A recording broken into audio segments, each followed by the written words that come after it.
Hello, fellow travelers, and welcome to another episode of the Virgin Stars Podcast third season. And my loyal listeners, thank you for your continued support. This is an amazing episode because Snake boards the mothership to discuss the view of the Phoenix trees, now on Kickstarter. Now come aboard as we go traversing the stars. Hi, Snake. Thank you for coming to the Virgin Stars Podcast. Yeah, no problem. Great to be here. Totally Good my talking to pleasure. you. So I always start with a question of inspiration. So what inspired your love for comics and who your earliest influences? Sure. Um, I grew up kind of reading comics on my cousin's carpet floor while him and his mates were playing video games and ignoring me. I've got a whole spoken word piece about it, but I won't bore you with it. Yeah, so Sandman, Garth Ennis, always Garth Ennis, lots of Garth Ennis. Preacher, yeah, like as an 8-year-old kid reading that, and it still blows my mind, and it's still the best story there is, in my personal opinion. I think Preacher is the best thing ever. Hmm. But yeah, those kind of things, a bit more mature. I did dabble in with Spider-Man and things like that, and some superhero stuff, but it's always a bit darker. And I always preferred, and still do prefer, kind of creator-owned content, just because of really what was passed to me, and then Hmm. it's made up my taste really. So yeah, Well, for me, with Sandman, Neil Gaiman became like a big influence on me in the 90s. Such a yeah. great series. I mean, I read The Preacher as well, and I love The Preacher. But for me, Sandman was like the big story that was just, like this is genius. I actually finished rereading it recently, and it's still so good. I actually think I like it more now because I appreciate it a little bit more, like understanding story and structure and things. So yeah. Yeah, Hmm. I've told my students, and I've talked to other people, and I said the Sandman comes closest to being true literature than any comic book I've ever read in my life. Absolutely, 100%. And that Neil Gaiman in that sense, he walks that mark where he's a pat. I don't like to put hierarchies on art and culture and things. And obviously, we know that comics can be high art, but no, there's that general expectation that it's lower than let's say prose and Yeah, books. Um, Whereas I think Neil Gaiman surpasses that, and he's just an author. He's just a yeah. general author. He writes books, he writes comics, and those all blur and they're all genius and brilliant. So yeah. The only thing I ever had an issue with Sam is that because of its nudity content and language and, stuff, and violent content, I can't teach it to my kids. And I actually messaged Gaiman one day on social media. I was like, "So can you make a school-friendly version of Sandman?" And he emailed me and he messaged me back. He goes, "I have no idea what that would even look like." I was like, "Yeah, probably." I was like, "There's so many stories there that you could teach in class with Yeah. with every piece of value of a classic piece of literature, but you can't hand that to your students and explain to the parents why to But ignore all the other stuff." this is brilliant. The fact that you have that urge to teach your students Sandman. That's Yeah, incredible. Like I would have been such a better student. Like if I got to learn about Sandman, that's just like the most brilliant genius thing ever. yeah. Um, hmm. Yeah, like I said, I talked to the principal as well at the time at the school where I was teaching. They're like, "Well, maybe you could just blur out the bad stuff." I was like, "Then I don't have a comic book." I mean, so Yeah, much and yeah. some of the stuff, it's I just have gone. one page. Right.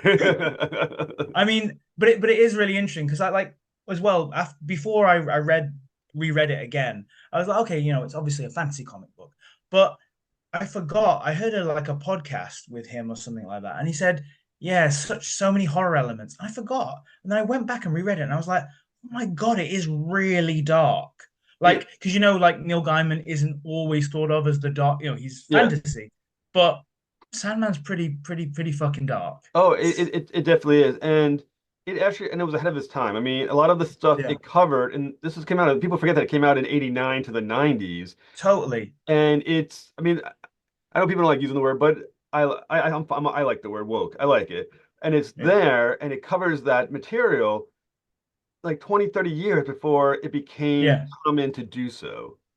Like trans rights, things like Yep, that. Like exactly.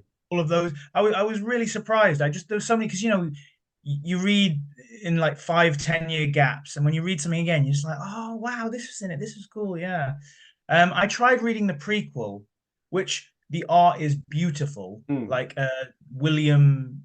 the third. Do you know Yeah, yeah. the I artist? think it's Joshua Williams the third. I think that's something like those Joshua, that's lines. it. Yeah. John Williams the third. Yeah, I know what you're talking about. I mean, the art is nuts, is insane, nuts, crazy. I mean, I do a masterclass with Brian Michael Bendis, and it's like you sign up and you can watch classes and things, and he can interact with you. And he does a book club, and we're doing that comic, so we're going to break it down this week, which is gonna be awesome. Nice. But I story wise, I was a bit like, I don't know what's going on.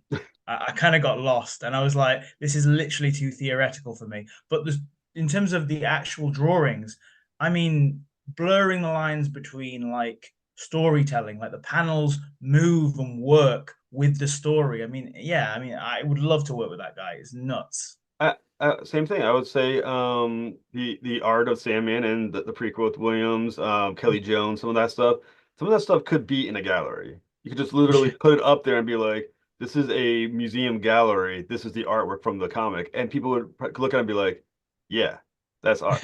You know what I'm Because saying? I look True at gallery the art. lettering as well. Is it Keane? Um, It's one of the big letterers. There's like Richard Starkins, who did Elephant Man, okay. who's nuts incredible. And then there's also, I think it's Todd Clean, and he did the lettering. And the lettering is really interesting, really good. Hmm. It doesn't take away from the story, but like it just adds so much more. He put lots of little features in. And I'm a writer, and then I became a letterer Yeah. just to because I didn't want to pay people. I just learned it myself.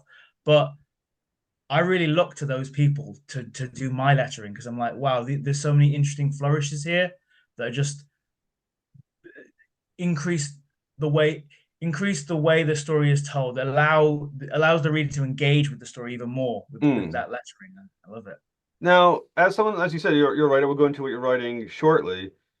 When you have those giants in your head, you know, you had Ennis, Gaiman, tons of others that we're not, we haven't even named. I mean, for some of us, could be Starlin, could be Wolfman, could be who knows who consider the giants. When you're writing, how is it burdensome or is it something that you strive for when you have Mhm. those giants in your head and think to yourself, I need to write something to me that feels like I can make it there sometime. Yeah, I mean, I don't look at it like that because I've always watched things and consumed media, and it just inspires me. Just like I get that buzz in my stomach, and it hasn't happened for a while. I'm reading Stray Bullets at the minute, and it's really buzzed me at the minute. If you know that comic, like it's just nuts. But like for a while, there's not been any of that, and so what you're trying to emulate when you're writing those moments, those dramatic moments in the story with the characters, you're trying to emulate that buzz that you get as a reader. You're tapping into that reader side of you as a writer. And I think it's not worth trying to compare yourself, but just to be inspired. I Hmm. mean, there's stuff I write and I can vibe and feel that it's not working or it's not right. There's one story I'm writing at the minute, and I probably might just leave it. It's been an interesting exercise. It's a one shot I'm working on at the minute, and I just don't feel the emotional pull and tug at the end, the spark. And that's just because it's that story. That's the kind of story I wanted to tell.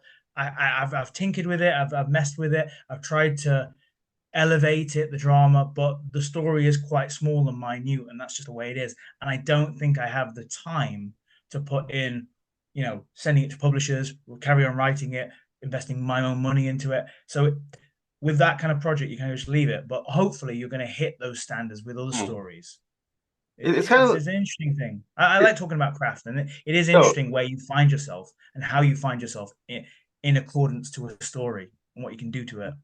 yeah. I mean, I mean, as someone who also does my own writing, I've quit on stories. I kind of feel like for some reason the vision that pops in my head is sort of like Avengers: Infinity War, where the people start turning into dust, you start withering away, and I kind of feel like sometimes as you're writing, you can kind of feel the story kind of start turning to that kind of like dust thing. You're just like the thread, and it kind of just loses it, and you're just like, okay, it's gone, it's gone. It's not what I want. You kind of have to like move on to something else because the thread has. Um, I can't remember what they called it in the Infinity War movie, but it's kind of like turned to dust, as it were. Yeah, yeah, that is it. We lost the kid. We lost the Right. kid. Yeah. But I So mean, yeah, I mean, I also think there's a life expectancy on a story. Like you have a certain amount of time to write. Obviously, it takes a long time to write something, and usually these projects gestate over time. So you're rewriting and rewriting, and even when you're lettering, I find interesting uh, edits and rewrites and things to cut and things to include in there. But at the same time, there is that you can't just work on a project for 10 years or indefinitely because it'll just run you ragged and you just need to put it down. It's like that mm, thing of just putting it down finally as well. So it's interesting, it depends, but each story is different. So mm. So your current story is called The View of the Phoenix Tree, or The View of the Phoenix Trees. Well, my language is not great today. no Um, problem. so what led to the creation of the series? It was a story because it's based on true story. The events are true. The characters are based on real people, but I'm not that close with my family, so I don't actually know them that well. So I had to come up with the characters for them. They're based on rough ideas of my grandfather and things like that. But my mum's side, my grandfather was Chinese, my grandmother was Vietnamese. They met in Vietnam, and they started creating a family together. But then the Vietnam War happened. After the Vietnam War happened, they lived through that. After the Vietnam War happened, China and Vietnam got in a kind of into a conflict. All Chinese people got kicked out of Vietnam, and likewise vice versa. So my family had they had a farm, a 5-story house, quite well off by those standards. And obviously, in Vietnam, it's poor rich divide is exemplified and put in the extremes of it. It's binary completely. You're either really rich or really poor. They lost all of that, got kicked out of the country, had to live on a boat for 6 months, ended up settling in Macau, or lived on a camp for 2 years, and then finally settled in the UK. And it was a story I'd always heard, my mum telling and things like that. And one day I just thought, oh, the medium of comics will be really interesting for this. Don't have to mess around with budgets, can just kind of tell this sprawling story over years, literally decades, and lots of different locations, things like that. And I just thought it'd be a really good kind of more realistic story to tell, more something more along the lines of a creator-owned story. And then I love fantasy elements, so I just kind of threw some in, and I love mythology, like films like Pan's Labyrinth, where they blend it the realism, and you've got the myth, and so you've got these two different layers sitting on top of each other, and then the audience is privy to one and then the other, and they shift, and that's good storytelling to me. That's genius storytelling, like Neil Gaiman, Sandman, and things like that. So I just wanted to do that and started creating it and creating it. And I was working in an office at the time, and like I didn't have to do anything in this office, so I just sat and churned out 4 issues one day. I was like, well, this is going to get done at some point. And I was looking around for publishers because I just realized like there's no way I can run a Kickstarter because I'm just not a money man. I'm not an advertising man. I'm not into business. I don't get it. I need someone to help me, show me the way. Obviously, my publisher, Edge Comics, they were interested by the project after I'd shopped it around a little bit. And so, yeah, now they're going to help me sort of run the Kickstarter and create the comic book. And as a person who's, sorry if I'm talking too much, and as a person who's stuck in a room by himself for like 12 hours a day, just writing by himself, it's the loneliest profession ever. It's so lovely to have someone on your side. And I have another publisher. We won't go into like who they are, but they don't really show me that much support. It's very hands off. So it's really nice to have hands on support. And that's the way I am as a creative person. So I'm enjoying this process, should we say, at the minute. So as you're talking about, obviously what you're writing, you're not experiencing immediately yourself. You're writing about something that happened in the past, Mm-hmm. places that you are not in at the moment, or maybe has visited but not lived in, such as Mm-hmm. Vietnam, China, some of the traveling. How much research did you have to pour into the story to make it feel authentic, or how important was authenticity to the story Sure. that you were writing? I mean, it's a very realist story. It's a historical biopic with um, mythological elements in there. So, regardless of mythological elements, because I did a lot of research into myths and things, but obviously that doesn't need. the reality doesn't need to shine in that. And whereas my artist, Herman Gonzalez, his artwork is very realist. So I'm going for that realistic look, that idea of a biopic. So yeah, it was very important to me. I read quite a few books on people having to flee and this mass exodus from Vietnam, where these Vietnamese immigrants were cast out and called the boat people. Just hundreds of boats, leaving Vietnam, going to China and all these other surrounding areas. Uh, Also asking photos of my mom and family and things, asking questions, getting my dad kind of to translate because my mom's not that great at explaining things sometimes. And I'm not really that close with my family, like my extended family, but it was quite nice to connect with my history a little bit more.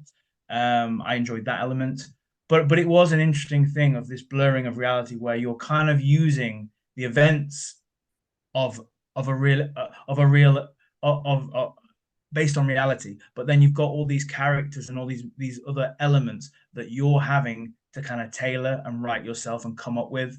So it's both research and being a writer, being a storyteller as well. So it's Now, as you mentioned, that you were in tight with your family, how mm. does writing this story help you either strengthen those connections or build the connections or heal those the wounds of not having that tight family?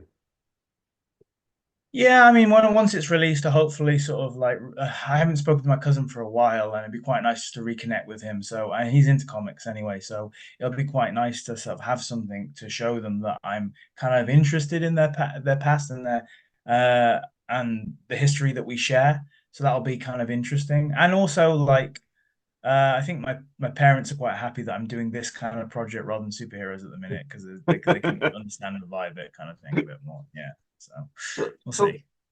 for our listeners, obviously there's a small number of people who are directly connected to the story that you're writing because they're not your family. There's you and your family. So for those of us who are not you or your family, what is the linchpin that kind of draws us to be able to identify with what's going on in this story? What elements are there? Sure. I mean, I guess there are certain themes of family and of connection and responsibility.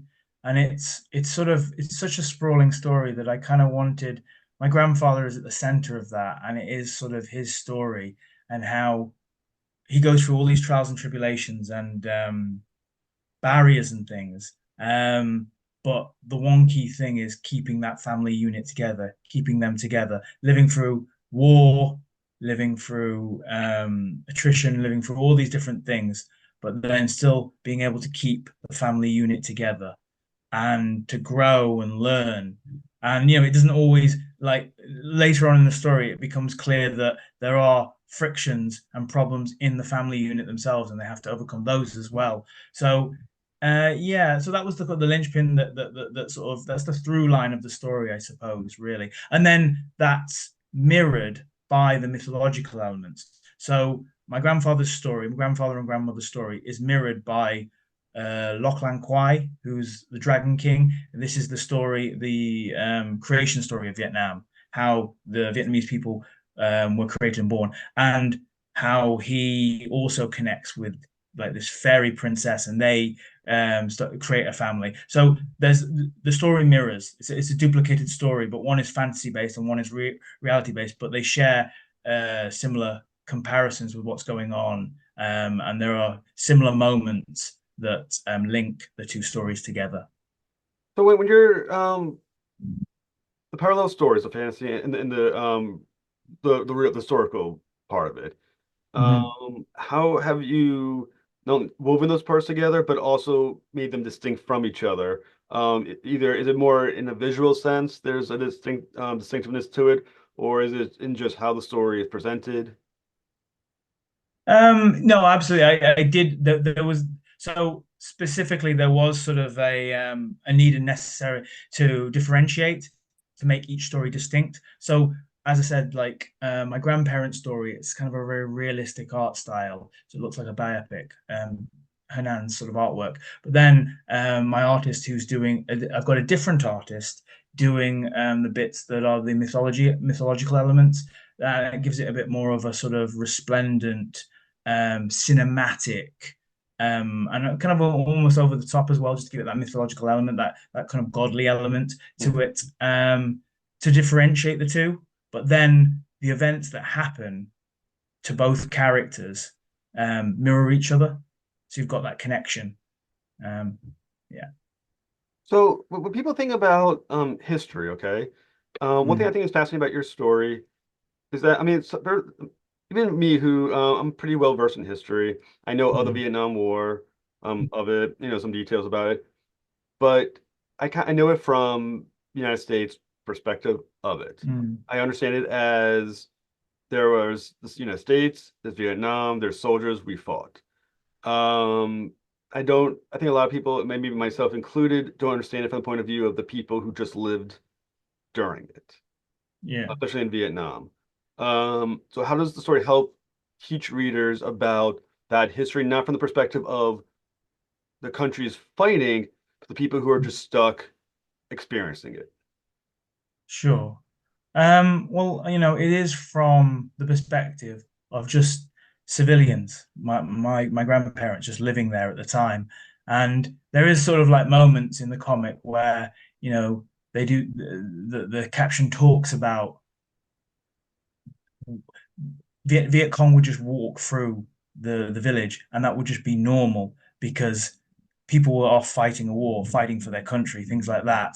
But it's also like I didn't during the kind of the Vietnam War bit of the comic, I didn't want to do something that was so familiar with Western audiences, like Platoon, like Apocalypse Now, something like that. I wanted to do a story that kind of hadn't been seen. So that element, my grandparents used to live next to a arms factory in Vietnam.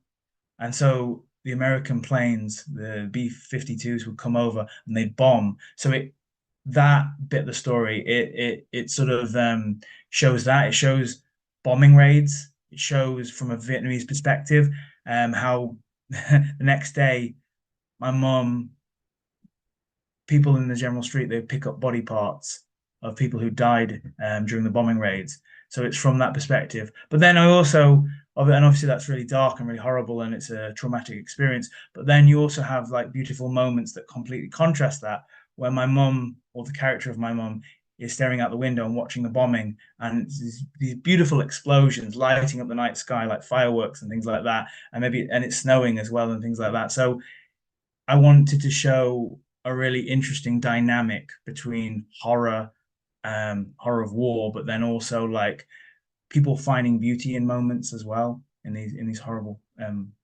points in time. So what do you think is the least understood aspect of this time period, this place, this moment? Um, I mean, especially now because it's sort of, it's 50 years on, so it's difficult to connect with the time period and understand it. And then also, we're not talking about a culture that's European or something like that, where you can connect and you can understand that. It's an Asian culture. It's very different from what Western audiences are used to. So that's why I'm sort of like, I've got captions in there to explain certain things, what's going on in characters' heads, things like that. And yeah, and I just wanted to kind of show a family unit and how this Vietnamese family was surviving through this ordeal as such, not showing a completely sort of fantastical and sort of glorified and show of war, but actually just trying to survive on a daily basis, like the pianist or something like that. Hmm. Such. So the series is being launched on Kickstarter. Mm. So can you go through some of the rewards that are available or will be available on the Kickstarter? Yeah, sure. So we've got four different covers from really talented artists. So you can get different variations on the cover, both kind of like all of them with their own different take on the story. Um, and also we can get metal covers as well. Got behind the scenes sketches, character designs, real life pictures can be included as well. I've also got a bundle of my award-winning short comics that I made. Those were included in one of Scott Snyder's Tales from the um, Cloakroom, I think it Cloakroom, is. Yeah, yep, Tales from the indeed. Cloakroom. And also a more abstract thing is, so I'm a spoken word artist. So I perform at open mic nights and things like that, and I spit rhymes and poems and things like that. So I will write a poem for if they want to pay me that money and they want to go for that reward, I will write a poem of whatever topic or subject the person wants, and I'll perform it to them. It'll be about 4 minutes in total. But yeah, if you want to do that, I can do that. And I've also got a video online to show you my performance, so that I can actually do it as well. So yeah. Very cool, very cool. So now that you are becoming a veteran of the world of Kickstarter campaigns, so for you, what do you think is the key to the success of a Kickstarter? And what advice can you give to others who are trying to jump into this? Sure. I think there's a lot of preparation that does need to go into it. I know that like if you do it too soon and you're not ready, and you rush it, then it's not going to work. I didn't realize that at the time, so we had to drop ours back a little bit. We had to just delay it a little bit just because things weren't ready. Obviously, you've got to fork out that money, even if the comic's not done yet. You kind of got to fork out that money for alternative covers. Get an artist to draw those covers in advance, just so you've got something that you can show, and be creative with and interesting and dynamic with your rewards. Everyone does, different covers and things like that. And obviously those are good to do because people want them, obviously. But at the same time, try and be inventive with your rewards. Do different things. Anything, everyone's got different skills. So you just use your skills, use what you know and can do to help fund it. Learned a lot already, and obviously, and it's not done yet. So obviously, it's taking place mid-September, so I'm sure I'm going to learn a lot more as well with my publishing company. But yeah, it's a totally different animal and engine to get your teeth into. Writing a comic is only half the battle, and then you got to run a Kickstarter, and that's a different thing entirely. So So how many issues is the series slated to run for? yes, it's a 4 issue miniseries. Um, Yeah, single, 24-page sort of comic, in the hope that maybe it'll be collected as a graphic novel.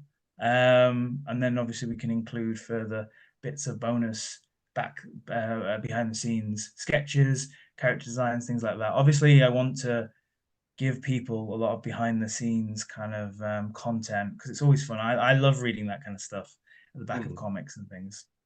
So what are the dates that the series is going to run for? The campaign will run for. Yeah, so as I said, yeah, sort of mid-September to mid-October. And you can, go on to Kickstarter, just type in The View from the Phoenix Trees, and you can sign up there. And yeah, we'll have that open, and we'll be bombarding you with messages about it. Very cool, Snake. It's been an absolute honor to speak with you, sir. I look forward to picking up my issue when it kickstarts when it starts. So thank you so much. No problem. That's great. Thanks for talking to me. No problem. Have a great day. Bye bye. Thanks for listening to another episode of the Vertical Stars podcast. Please like and subscribe. Turn for the next episode when Jeffrey Thorne returns to the mothership to discuss X-Force from Marvel Comics. Till next voyage, travel on.